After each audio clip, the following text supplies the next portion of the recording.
Good morning, good afternoon, and good evening. Thanks for joining us. My name is Stefan Chen of SciO7. I'm extremely honored to represent Queen's Alumni Germany branch in hosting today's panel discussion on the Ukraine crisis. While I am joining from Germany, before we begin, I want to take a moment to acknowledge that Queens is situated on traditional Anishinaabe and Haudenosaunee territory. As settlers on indigenous land, we must be mindful of the agreements that have been made and broken with indigenous peoples. I'm grateful to have lived and studied as an uninvited guest upon the traditional territories of the Haudenosaunee Confederacy and the Anishinaabe Nation.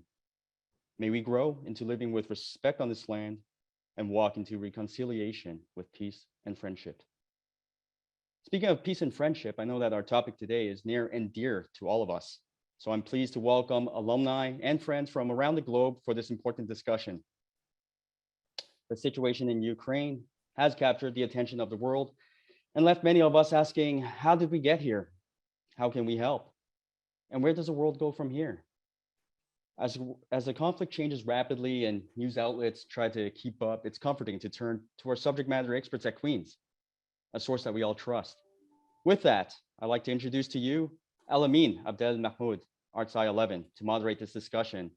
Elamin is the co-host of CBC Politics weekly podcast Party Lines and host of CBC podcast Pop Chat. He is a culture writer for BuzzFeed News and edits Incoming, the daily morning newsletter. Elamin's work has appeared in the Globe and Mail, Maclean's, and the Rolling Stone. His memoir, Son of Elsewhere, was also freshly published this spring from McClelland and Stewart. Welcome, Elamin. The virtual floor is yours. Hi, Stefan. Thank you so much for that introduction. Welcome, folks, to this event. I'm really looking forward to this conversation. I know that as the conflict has begun in Ukraine on February 25th, it was one of those moments that, for me, was really shocking. I wasn't really sure that I'd witness something like that in my lifetime. I thought that we were sort of maybe done with those kinds of conflicts, and I'm not sure that I'm the only one in that kind of reaction.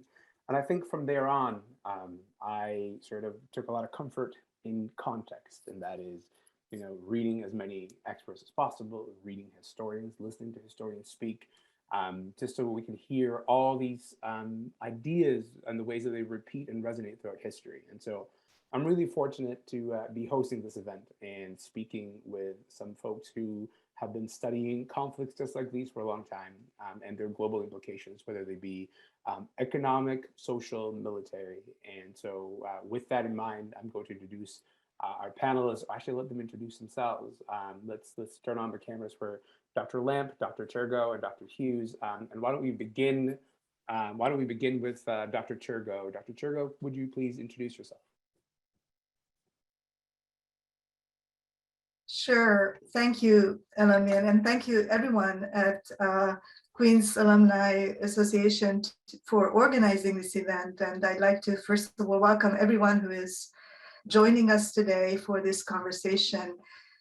I am a professor of political studies here at Queen's, also director of Virtual ASN, the global academic platform of the Association for the Study of Nationalities, ASN, which is known as the largest international scholarly association in the field of nationalism and ethnicity studies. And by the way, something I'd like to mention is that ASN was founded 50 years ago by a small group of Ukrainian emigre scholars.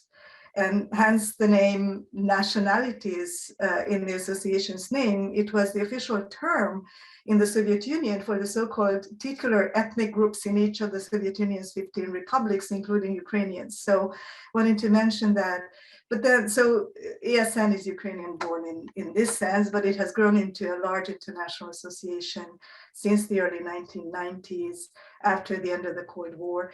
And I'd like to just briefly mention that my expertise related to the Ukraine crisis is primarily in my work on nationalism in post-Cold War Europe, language conflicts, also kin state politics, and how minorities can be caught between states. And I've also done work on how European integration shapes the conditions for this democratic resolution of such conflicts, and also some work on the securitization of Russophone minorities in particular. I'll just stop there. I'm really looking forward to bringing all those different elements of your expertise for sure. Dr. Lamp, why don't you introduce yourself? Thank you so much. It's a pleasure to be here. My name is Nicholas Lamp. I'm an associate professor at the Faculty of Law at Queen's. I'm also cross-appointed to the School of Policy Studies.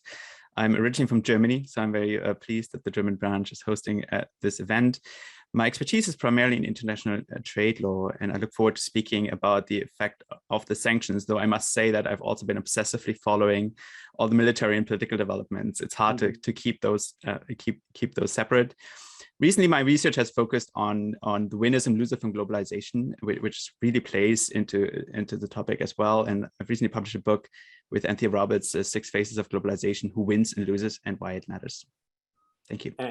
And last but not least, Dr. Hughes. Wonderful, thank you very much. It's really an honor to be part of a panel like this one. I'm a postdoctoral fellow at the Center for International and Defense Policy at Queen's University. And my expertise really is in international security, the more military aspect that Dr. Lamp just mentioned there, particularly the way in which NATO, the Soviet Union and Russia interpret concepts of threat and security, how this influences their actions in the realm of security and military activity, and how they perceive the actions of others. Okay, that sounds great. Let me begin by maybe asking a question to Dr. Csergő. Maybe not an obvious place to start, but I'd like to start in December of 2021 or maybe January 2022. There was, I would say, plenty of intelligence reporting coming in that says quite definitively, Russia is preparing to invade Ukraine. And the reason I want to start there is because it seems germane to this discussion to me that this intelligence was in fact solid. The Biden government stood behind it. They were actually somewhat ridiculed for it, and a lot of people waved off that intelligence. What does that tell you? That the most powerful nation was quite certain that this invasion was definitely coming, that many people had a hard time believing it, and even though this intelligence kind of suggested an inevitability of the invasion, the US didn't exactly seem eager to take action based on that.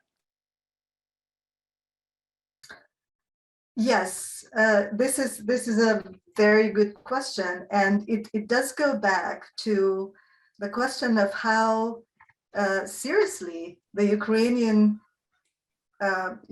claims prior to February 2022, the actual large-scale invasion that started in February 22, were taken about Russia's intention of going in and occupying Ukraine. And many of the scholars who have been following the conflict for a very long time were also shocked by this development. And there was an expectation that this was primarily about posturing, that this was going to be a strategy by Kremlin, by Putin's government to achieve something without actually having to invade the country. And the events, the developments since February 24, 2022, just a few weeks ago, have actually taken many people by surprise, including those who have been studying the evolution of the relationship between Ukraine and Russia. And so from that perspective, I think it was there was a lot of miscalculation going on both sides, clearly. And this has been part of the public discourse about the war, that Putin has miscalculated significantly. He was not prepared for the resistance that Ukrainians on the ground were going to present.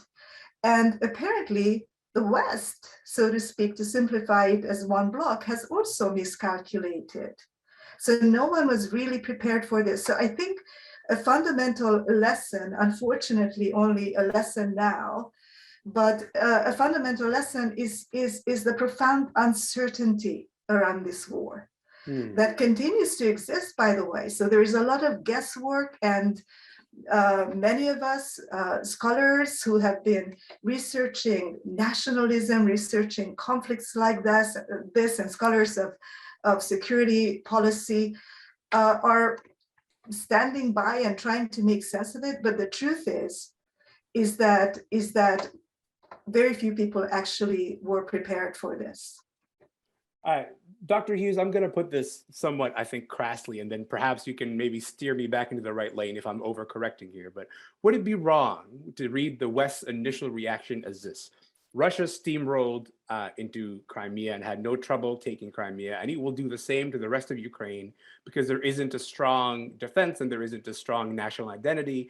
And so perhaps the plan will be to deal with Russia ex post, whether it be sort of sanctions or very strong words, perhaps a letter to the manager. And I'm asking this because Ukrainians, I think led by President Zelensky, have shown an extraordinary resistance to Russia, and have articulated in that resistance a pretty strong sense of that national identity and a proclamation to the loyalty of the values of the West.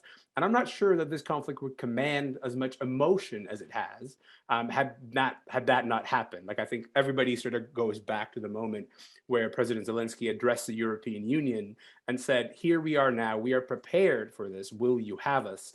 And he sort of flung the entire identity of the West and the Western-based values into a little bit of crisis, because if they don't stand for exactly this kind of thing, then what else do they actually stand for? So I guess I'm wondering if I'm misreading that, or if please tell me if I'm overcorrecting here. No, absolutely not. I think, as always, the answer is a nuanced one, and there are a lot of different perceptions that were being aired and voiced within Western countries, NATO member states, and NATO itself. I think what I would like to say to start with, that the drawing back to your first question about Biden demonstrating that we know what's going to happen here, I think that was actually an incredibly smart move.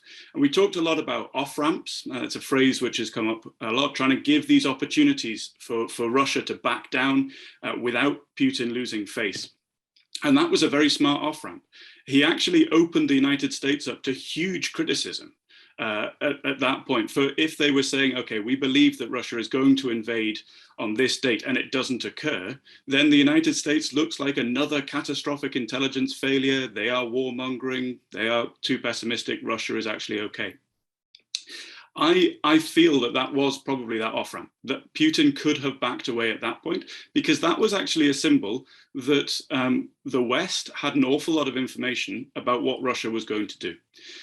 They were very much aware. We saw this from parts of the intelligence information that was released about what the Russian invasion would look like.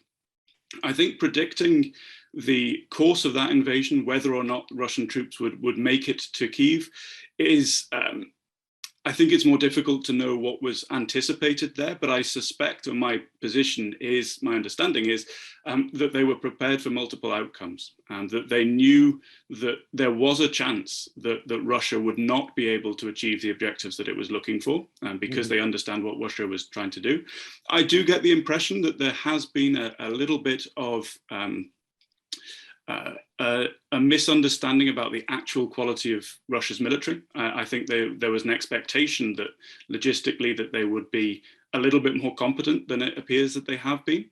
So I think that in that sense, there was perhaps an expectation that Russia would get further, if you like. But I think it's also important to remember that when we talk about the war in Ukraine, it's not a single item. There are multiple conflicts that are happening in Ukraine, particularly in those early phases, those multiple axes of advance. And there was different levels of success, for want of a better phrase there. So I don't think you're too far off course, but I do think that there were preparations that were made in the event that Russia did not achieve its goals, and understanding that was very possible. The reason I asked that question, I guess, in that particular way, Dr. Lamp, is because I think we were maybe preparing for an onslaught of new sanctions, which maybe would make people forget that Russia was already under a lot of sanctions. And there's something to the use of sanctions as a tool, as a political tool, but also as a war tool, that I think we've been sort of called into question in this particular conflict. Hasn't Russia already sort of sanction-proof much of its economy to the effects of, they're probably preparing for quite a few, if not all of the sanctions that have been rolled out? Well, it's not. It's sanction-proof in the sense that it has the West is also very dependent on Russia. We have to realize that there was a huge economic interdependence between Western Europe and Russia, which was based on this idea that you could change Russia through trade. That famous German motto of Wandel through Handel durch Handel, right? Which German politicians promoted even after the events of 2014. So even while there were some sanctions imposed and there was partial decoupling between Russia and the West after 2014, Germany in particular doubled down after 2014. The Nord Stream 2 pipeline was only built at that after 2014. And so, yes, well, how did Russia sanction-proof itself? Partly by accumulating huge currency reserves, but also by making sure that the West stayed very dependent on Russia. And that has, of course, limited now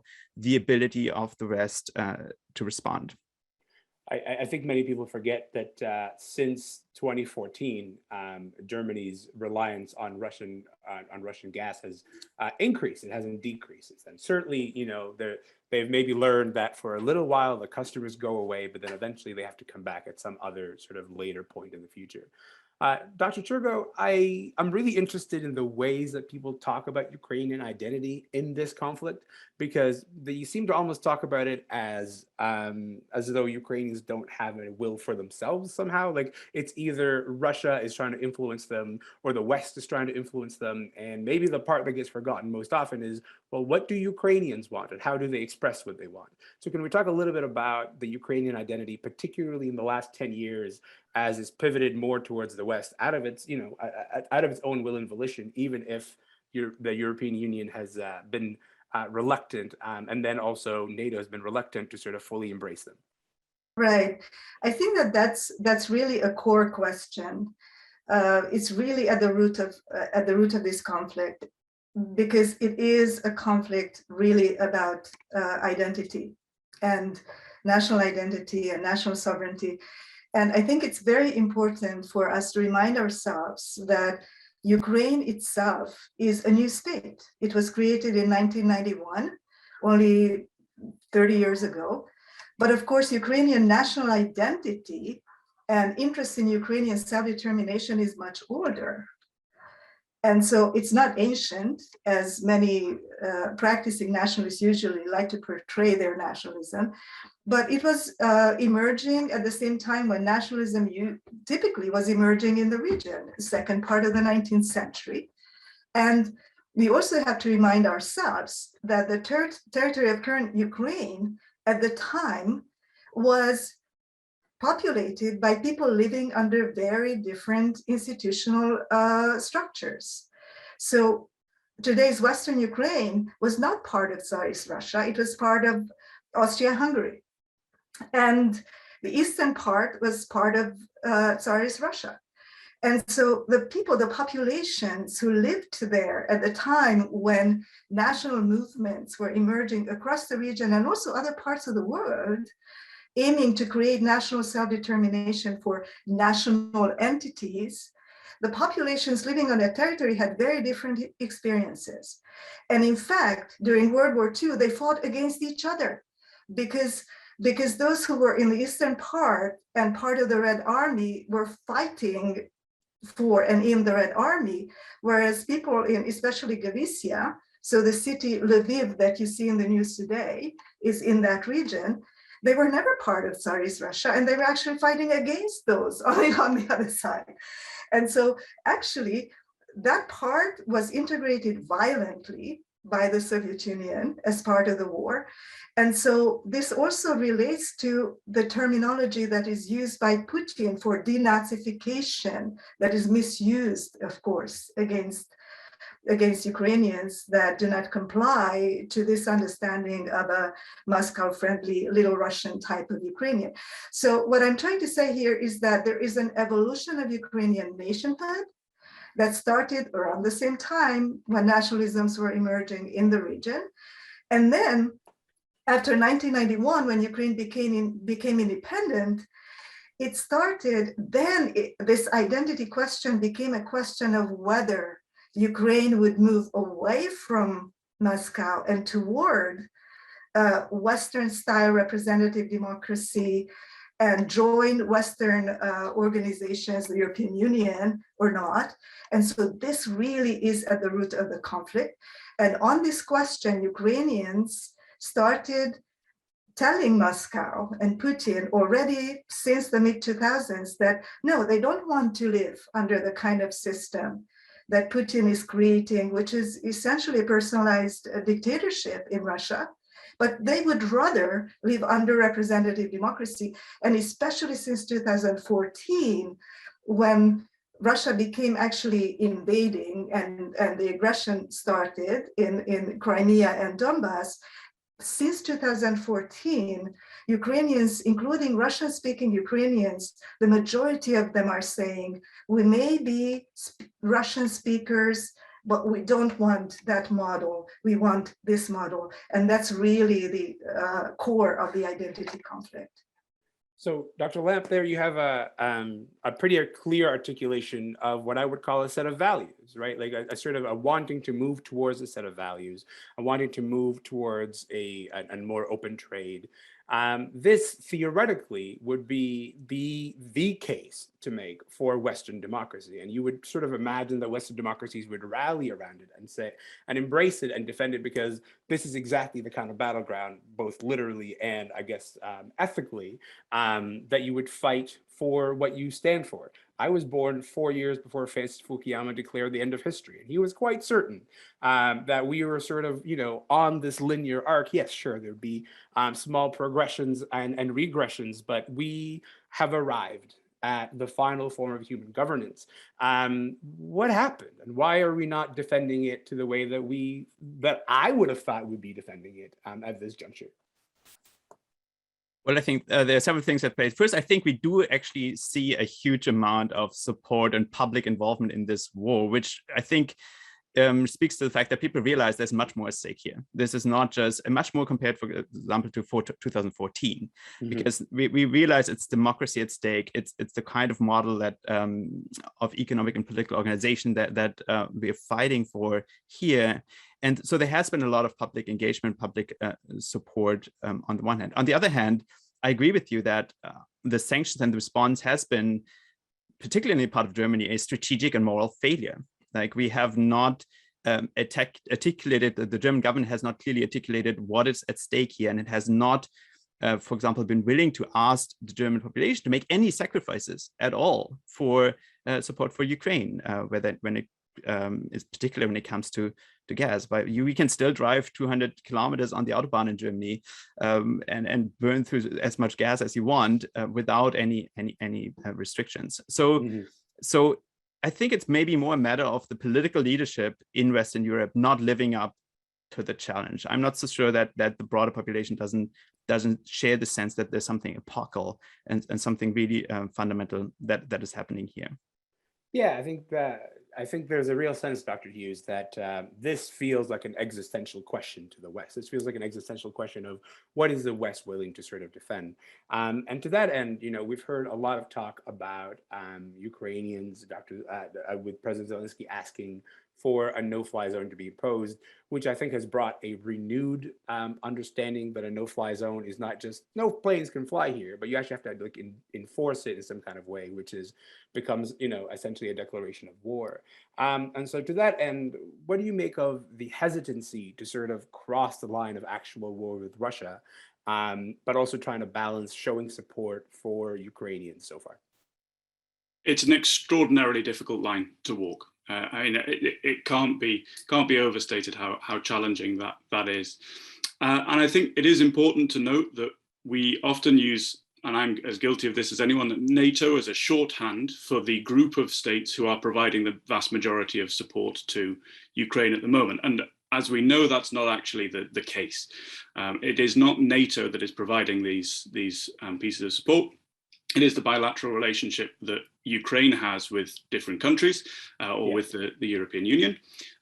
NATO has said that it is providing coordinating function to an extent, but still this is individual nations having individual relationships with Ukraine and deciding what they are comfortable with providing. I think it's extremely interesting to see the level of support that different countries have been providing to Ukraine. Obviously, there are different resource backgrounds for all of the different countries who are involved here. So comparing a like-for-like basis isn't particularly helpful. But what we can see is that a lot of the close neighbors are particularly concerned about what we're seeing in Ukraine, and are particularly concerned in terms of providing equipment to Ukraine, that they have been incredibly generous in that sense. So one of the bigger parts of this conversation, I think, is that, as you suggested, there is a real worry that a Russian victory, however that looks, really resets the international system, which then comes to an acceptance that might, can indeed prevail. And I think that there is a real acceptance that Russia cannot be allowed to succeed with this invasion for the rationales that they have put forward. I think it is a good thing, to use the classic phrase from 1066 and all that NATO is being extremely cautious about potentially widening this conflict, and we shouldn't again take that lightly.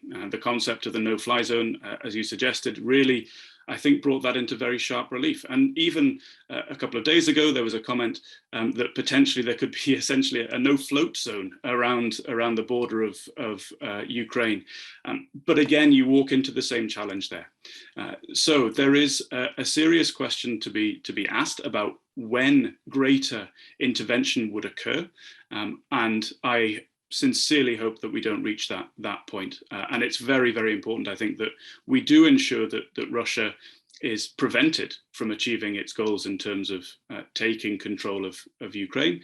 But it's also extremely important for us to understand that we do not want this conflict to spiral further. But then working within that and understanding how our approach is being shaped by fear is also an important part of understanding the motivations for our own actions and how that is shaping what it is that we're actually doing. Dr. Csergő, I would say that there has been I think you mentioned this kind of off the top, that a lot of people misunderstood Russia's intentions. And to that end, I think maybe overestimated the degree to which Vladimir Putin is willing to act as a rational actor. I think there are quite a few cases for why he would invade now, including one of the tightest oil markets that anyone can remember globally. I think that is kind of interesting. But it doesn't really explain to folks how he could maintain his support inside of Russia in the face of all of this. And one of the audience questions that we got is, how does Putin still have support from the Russian people? I understand that there's a lot of propaganda, but their economy is in crisis and people are dying. So do you have any insight as to, if you are in Russia, how are you understanding this conflict? How are you understanding how Vladimir Putin is sort of positioning Russia right now? I like the way you phrased that question. I always tell my students to try to situate themselves on the other side. But I am hoping that if I were in Russia, I would be among the opposition. Yes, of course. I'm hoping. But I also know how difficult it is for opposition members. Anyway, to go back to this question, it's very important to understand that two components of this, I think, and I'm obviously going to simplify a bit. One of them is that so this Russian understanding of what Russia is, who Russians are, and why Russia needs Ukraine is really rooted in something that goes back a long time, a narrative about Russia being surrounded by enemies. And this is something, and that the West is an enemy. And this is something that kids in Russian schools are learning, have been learning for generations. It's the dominant message from Moscow through public media, schools. And it's a message about how Russia was always surrounded by enemies, but always able to defend itself and against the West. And this is also why the denazification trope, metaphor, vocabulary works and has a recipient audience in Russia, because for the Russian story that binds Russian nationhood, the dominant story that has been revived and resuscitated by Putin's government since 2000, World War II, the great patriotic war as it's called, and it's appropriated by Russians, is really the central narrative. And they appropriate it for Russia. So they don't talk in the textbooks about those who defended Europe against Nazi Germany and denazified in that sense. A lot of them were Ukrainians. Millions of Ukrainians fought and died in the war, as well as Kazakhs and others in Central Asia. So it's been appropriated. So this terminology and these metaphors are working because of that.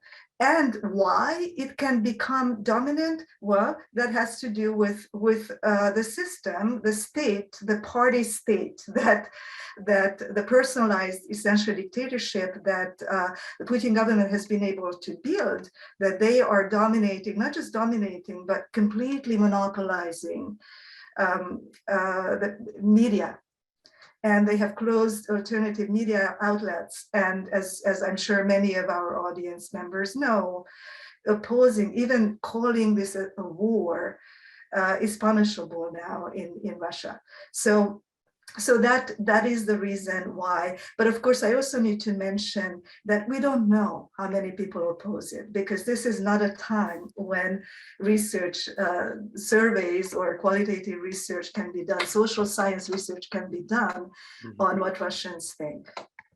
I think that's a really valuable point to bring in, Dr. Lamp, because when I think about the way that we've sort of tried to understand Vladimir Putin over the last maybe 5-6 years or so, it's been through the realm of, okay, what would a global leader who opposes the West do?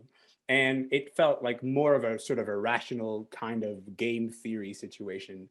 And I think what Dr. Csergő is getting at is that, like, there is an emotional dimension to how Vladimir Putin is acting that we just have not been, I think, seriously engaging with for some time. He sort of sees himself closer to maybe Catherine the Great than he sees himself as, you know, in a lineage of another sort of Russian president. And so I guess to that end, when you are trying to deal with a state that exists in that paradigm and is willing to act out of that paradigm, but at the same time is so interconnected to where a lot of nations get their power from, a lot of their nations get their oil and gas from. How do you begin to sort of, you know, untangle the threads here of saying, no, you cannot behave in this way as a state, but we sure would still like your resources? What options do these nations have, if any? I think the options are really bad. I think that the chance of changing anybody's mind in Russia, particularly through sanctions, are close to nil. If anything, the sanctions, the political effect that the sanctions have had is to cause Russians to rally around the flag and feel victimized, further victimized by the West. That's not an argument against the sanctions. I think we have to impose the sanctions in order not to be complicit, but it just means that this war cannot be won at the level of narrative. There's just no chance of that. So that leaves two levels. One, of course, is the battlefield, and there it's a shame that the West is not doing more to support Ukraine. But it's also, of course, at the economic level, and at least at the economic level, the sanctions have been partially successful. Because for all Putin's love for being idea that Russia should be self-sustaining, it's not. It's highly dependent on imported parts, and so the sanctions have been effective in disrupting Russian supply chains. Many Russian factories are going to be shutting down. There have been reports about the tank factories actually shutting down because they don't have the parts that they need. So Russia singularly failed to become a self-reliant economic nation, and so. That is a battlefield where the West can do more, and of course the big imperative is to actually remove yourself from that interdependence, get out of Russian oil and gas. And so over the next, that will probably happen. It will take a few years, but I'm sure that kind of decoupling is going to happen. Again, that doesn't answer your question. How do you change anyone's mind? We probably can't, and that is the tragedy of this.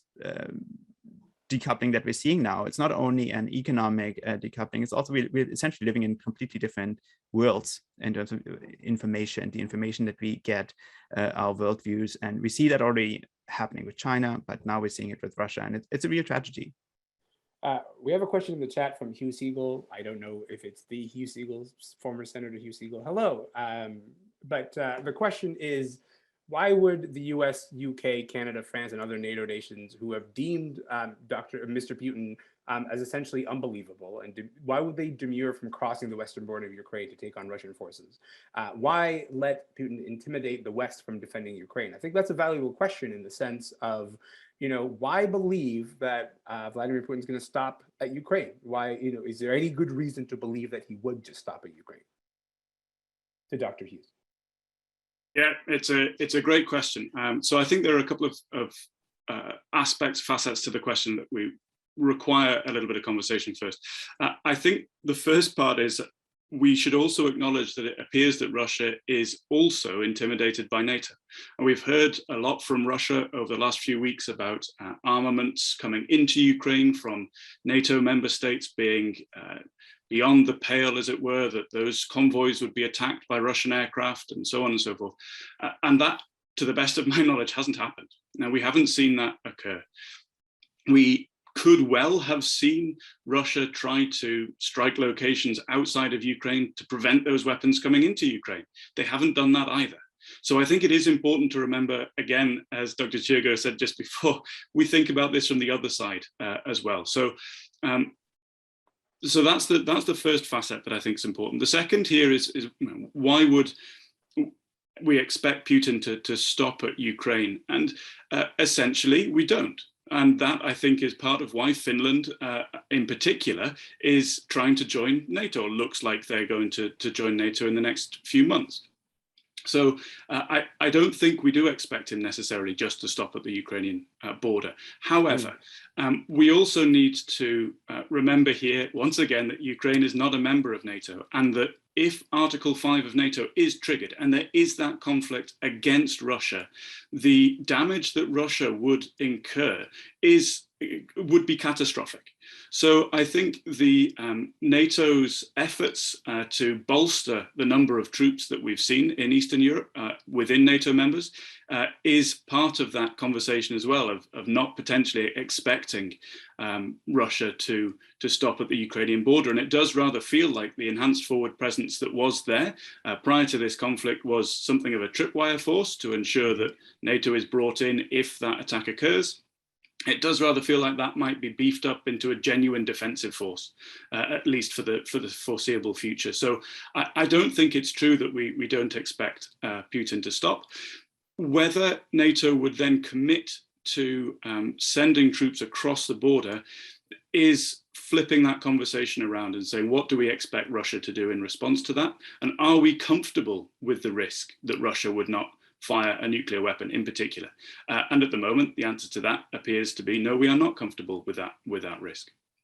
I think that's a really key question, Dr. Csergő, because the idea that we are sort of dealing with risk assessment that is changing from moment to moment has been sort of the overall mood of this conflict pretty much since its beginning. But I guess my question to you would be, why would we think that Vladimir Putin is going to say, he's not going to change his mind about what constitutes war?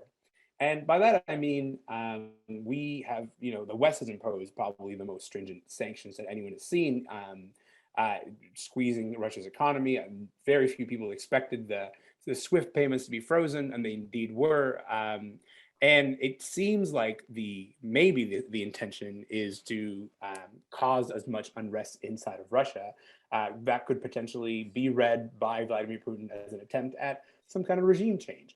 Why would he not think that we are already at war? And if so, he might act accordingly. Why are we not expecting? Why is that not in our calculation, do you think?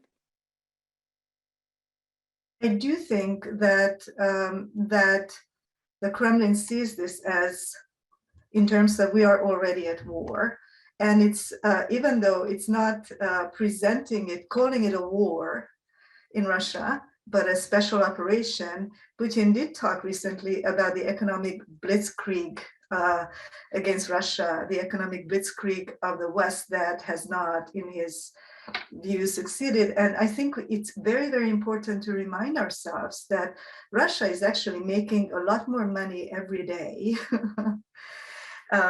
from continued oil and gas sales, then the amount of money that the Biden government is offering for a week to support the Ukrainians. So I think it's very important to remind ourselves of that, and also of the fact that the ruble has actually bounced back, and that Russia has a lot of resources to sustain this war effort. And if it will become a protracted conflict, then we also have to think about the consequences regionally. I'd like to mention that that the memory of Chernobyl is very much alive in the region. What might happen if a catastrophe like that or something similar could take place, right?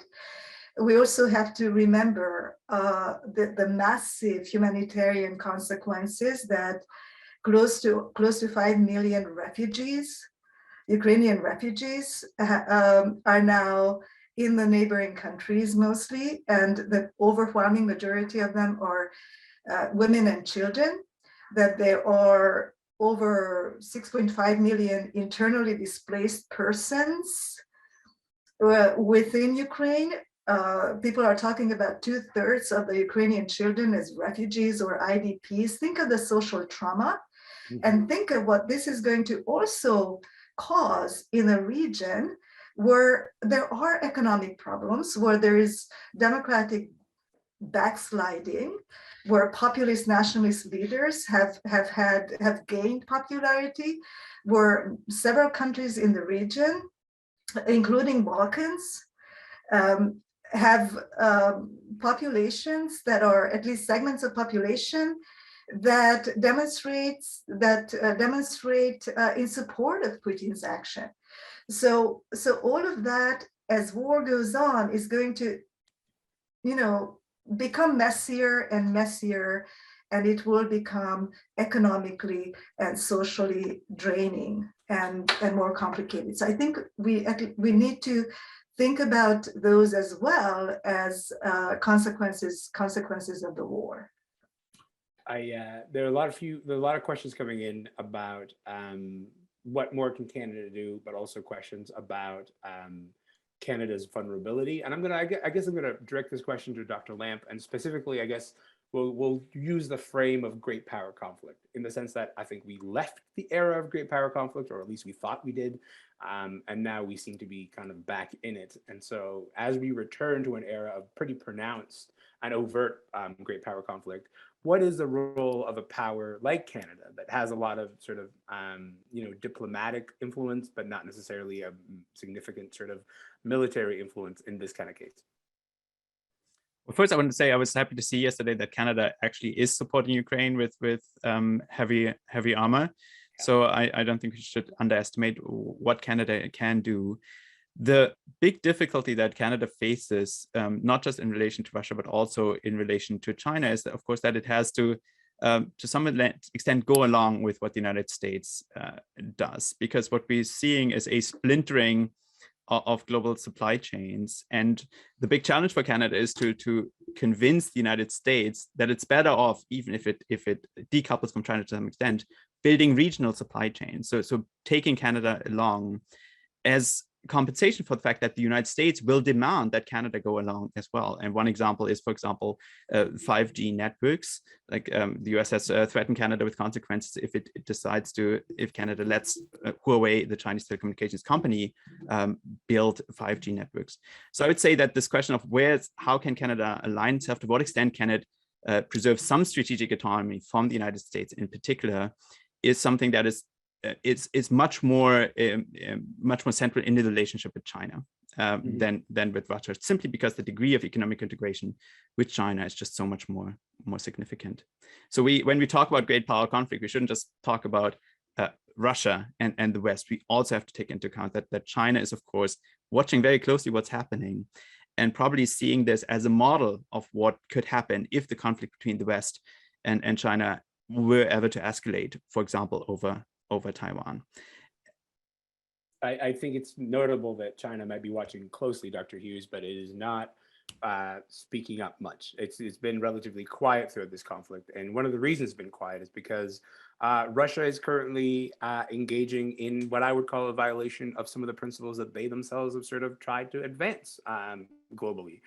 The idea of respecting state power and respecting state sort of boundaries. This is clearly, Russia's invasion is clearly a violation of that, but Russia and China has had a pretty significant allyship. So how do you see China's role in this conflict as it becomes more protracted and we are in this not for, a few weeks, but months or maybe years? It's a tremendous question. And I think the premise that you started with there or finished with there about the protracted nature, the likely protracted nature of this conflict is a really important one as well. I think we need to remember that. And it's important that we continue to pay attention to this conflict because we have a devastating proclivity to get bored with subjects and move on from them. And doing that here would be a disaster for a lot of people. So I think the idea that when we've just started talking about Ukraine and China and the US and the return of great power politics obviously brings up Mearsheimer and the tragedy of great power politics and the suggestion that he had made that this conflict was inevitable.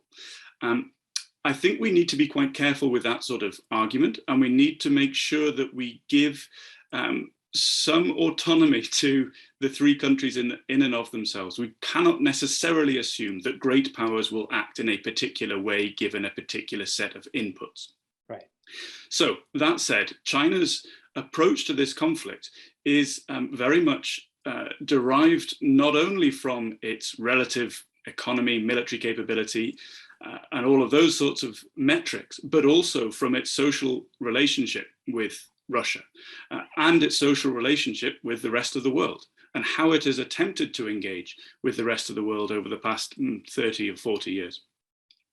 I think at this stage, if we reduce it, however, back to the sort of more cost-benefit approach, I think there's very little benefit of China speaking up strongly on this subject.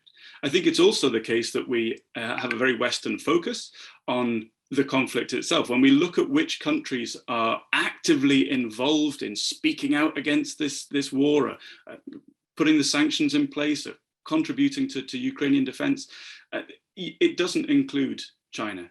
It doesn't include a lot of the non-Western countries. So I think for China, it has an opportunity here to sort of sit back in a way and let this shake down, if we're going to be colloquial about it. Russia is going, if Russia, and it almost certainly will, if Russia survives this conflict, it is going to need China because of the supply chain issues that you mentioned, in terms of energy sales. It is going to need countries like China. So it is in China's interests not to be involved with this conflict. And I think part of the challenge that certainly I have is that standing on the sidelines and watching what's happening in Ukraine is a horrible thing to do. It is gut-wrenching. And there is a big part of me that would love to see NATO take on this conflict and stop the horrors that we're seeing in Ukraine. However, the reality is that doing so risks huge unintended consequences and potentially more damage. And I imagine that China is having that discussion themselves, saying what would the benefit be for us here? Whichever side of the conflict we weigh in on, it is going to be damaging for us. It is better to let this happen where it's happening and then work out where we go from there afterwards. Dr. Csergő, it is not, I'm not sure it's a meaningful victory, but I think it is significant to note that this conflict has led to, I think, a reawakening of, or it's like a new awakening of understanding Ukraine and Ukrainians as intentional actors who have autonomy, who are having that autonomy sort of impinged upon, that I'm not sure was around in earlier conflicts. I'm not sure that was around in 2014. I think the world seemed to have moved on pretty quickly after that. That has, I think, consequences. It has consequences like Dr. Hughes just said, in terms of it feeling bad to watch this conflict because you think of the people as actors who are having someone's will imposed upon them. but I'm not sure the kind of action it motivates. So do you have any insight as to the understanding inside Ukraine about the kind of global sympathy in response to this particular conflict, and whether that has done anything to support the sort of nascent but very strong, obviously, national identity? I'd like to start with this last question that you asked. It appears that one of the major miscalculations of President Putin has been that he actually strengthened a Ukrainian nationhood. And some scholars who specialize on Ukrainian politics have actually said that if there ever was a question about whether there is a Ukrainian nation now, there is no doubt anymore. And it's also, to some degree, I mean, it's traumatizing to see the suffering as we can, because there's hyper connectivity, right? So we can see it on various channels. But at the same time, Ukrainians have shown that a civic identity can be formed relatively quickly within the boundaries that are obviously, as the boundaries of any state, at some point artificially created. And so think of the changes in Ukrainian identification since 2014, that you can be a Ukrainian in terms of political membership and also be multi-ethnic, including those who are Russian speaking. So I might be romanticizing it now because we don't know how this is going to unfold, but there is a chance now to create this kind of civic nationhood, and Ukrainians have shown it to us. And there's also really interesting from this removed analytical perspective to see how President Zelensky's leadership and the ability of his team to dominate and control the message so brilliantly have helped Ukrainians to put out the message and to mobilize all this support, and to keep calling on us to think of this in terms of democracy. And so it's at the point where it's some Ukrainian scholars who are living under siege are thinking of this as we are defending a democratic civilization, which may be an exaggeration, of course, but it has really brought attention to the need to think about democracy and defend and work toward improving representative democracy everywhere. And within Russia, of course, everyone, or a lot of us, are hoping for some transformative moment that provides agency to democratic thinking populations. There are plenty of people in Russia. It's a large population. We also, unfortunately, have to remind ourselves that tens of thousands have fled. And a lot of those are the young, professional, highly educated people, a lot of them working in the IT sector and so on. So this is causing a lot of damage also to Russia. We unfortunately we only have time for this one last question, but these were just such great answers, and I think it's really important to, highlight the idea that that the articulation of being a nation, the articulation of being a we to begin with, is actually a really daunting project, and it's really easy to come to take it for granted.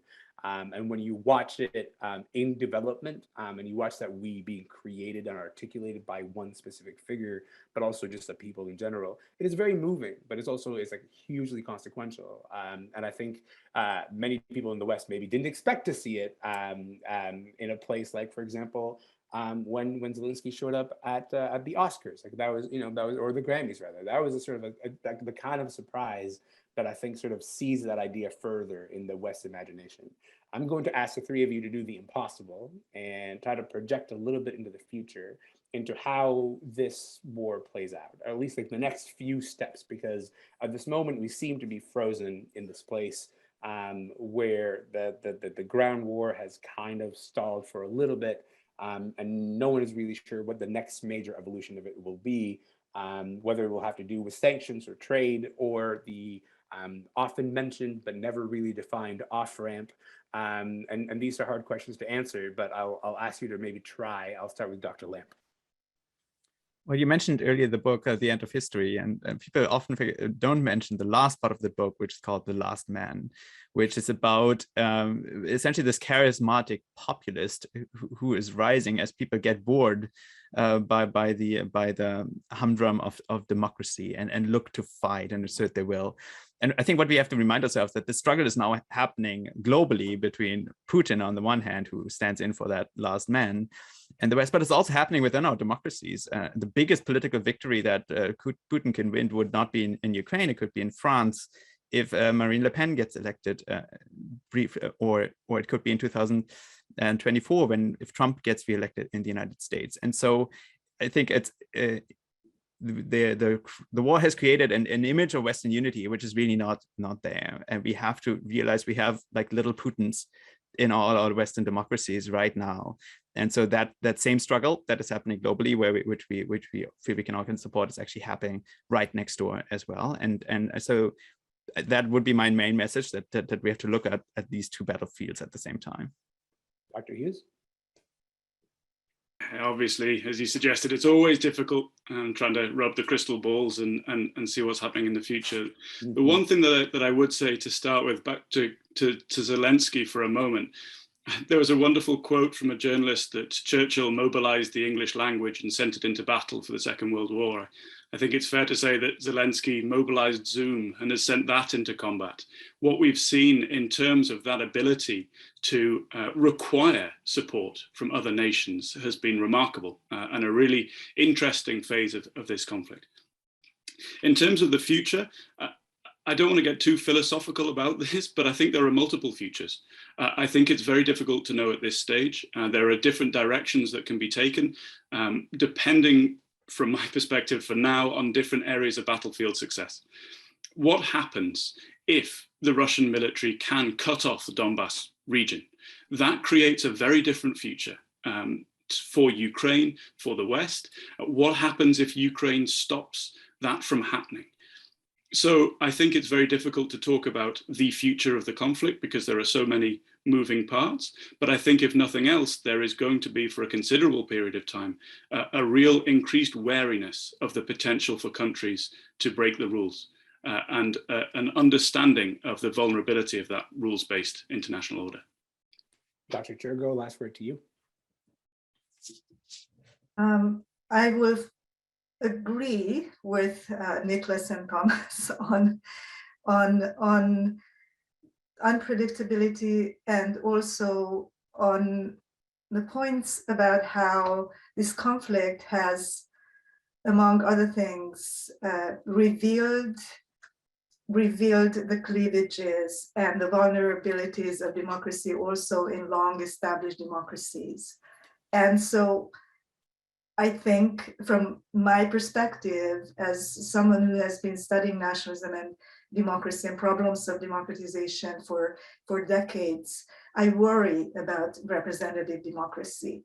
I don't necessarily want to call it a Western style democracy, but representative democracy that comes from below, that represents whatever interests there are, is under attack by these authoritarian governments, regimes that can use a fairly simple cookbook that has been used by Putin, Viktor Orban in Hungary, Erdogan in Turkey, and others, and they enable each other. And I cannot imagine that Putin will ever accept defeat. I think on this, he has something in common with former President Trump. Putin will only stop if he can declare victory. And there seems to be an understanding that he understands only the language of force, which means that the Zelensky government's assessment is right. The battle can only be decided with weapons on the battleground, and that's the only way that some kind of mutual declaration of victory might be achieved. One possible scenario on the ground is that Ukraine will be partitioned to reflect the notion that Putin and his enablers still hold about Ukraine. an eastern and southern Ukraine as Russian occupied, and a landlocked, vulnerable Ukraine that might be left alone to join the EU relatively quickly, but the vulnerabilities remain. And so I don't have a very rosy image of what's going to happen. I am hoping, though, putting faith in the next generation, in the young people who hopefully will have ways of forcing governments to turn away from these conflicts and turn to resolving the bigger conflicts of the climate crisis, for example, and refocus on those issues that have to be resolved, because otherwise we will be in big trouble. I think that is an excellent place to leave it. Thank you to all of you for your thoughts and for your brilliant analysis, because it's something that I've been as we've all been watching this story unfold. It's been difficult. I think it's been difficult for everybody to reconcile what they thought, but the world that they thought they existed in versus this sort of reality. I think for a lot of folks in a lot of nations of the West, for them, this has been the moment where they thought, all this idea of global Western democracy reigns supreme and is very secure. And it turned out very quickly that actually we were all taking it for granted, and it has to sort of be re-articulated and defended if it is to continue to exist. And so we'll, of course, continue watching this conflict closely, and hopefully we'll do something like this soon in the future. With that, I'll switch it over to Stefan. Stefan, over to you. Thank you.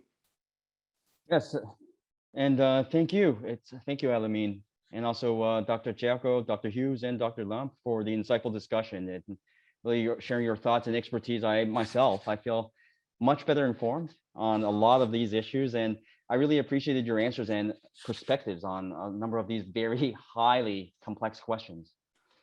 I hope everyone who has tuned in also took home a much greater understanding and feel much more informed on the Ukraine crisis as well. Thank you everyone for your attention and really tuning in today.